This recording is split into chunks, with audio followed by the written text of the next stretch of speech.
An international dialogue on advancing the advocacy for the human rights of lesbian, gay, bisexual, and transgendered people, LGBTs, concluded Monday at the Bay Gardens Hotel. St. Lucia's resident advocacy group, United and Strong, hosted the event from February 3rd to the 6th, which is the first of its kind to be held in the Caribbean. We have more details in this report.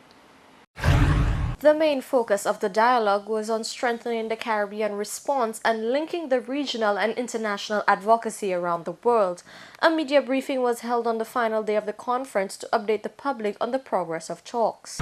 It's been an opportunity to meet and to dialogue with other activists around what we call sexual citizenship in the global south, people from Africa, people who are working and building coalitions across sexual identities, advocating for sexual rights, people in the islands of the Pacific that are doing very interesting work that we can learn from in the Caribbean around how we weave questions around sexuality into other questions around development and community organizing.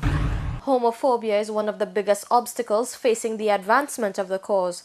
The phobia, posits the meeting, is meted down through stalwart religious factions and cowardly politicians. Jamaica's Prime Minister Portia Simpson Miller came in for high praise for her stance on the rights of LGBTs. And I think what she demonstrated was that it doesn't have the high political costs that Caribbean politicians think it does. And so the only conclusion we can come to is that people are not taking leadership on creating equality for all citizens regardless to sexual orientation, not because of the political risks, but because they're either prejudiced or they're cowardly. Same vein, politicians, when it's conducive for politicians to distract attention from themselves, they look for the most vulnerable in society. They look for a community that other people are likely to discriminate against, and this happens to sexual minorities.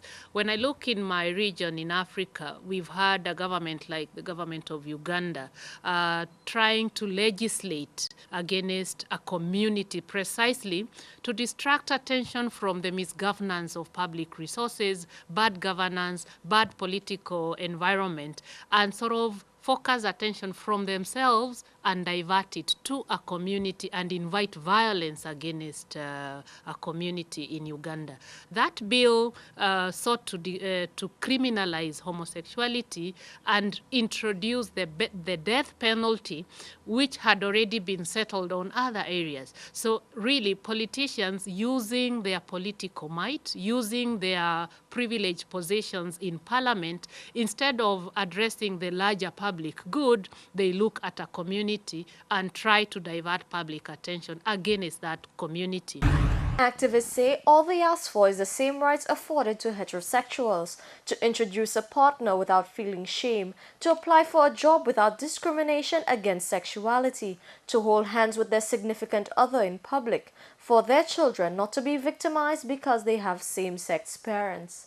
For the CTV News, I am Alicia Ali reporting.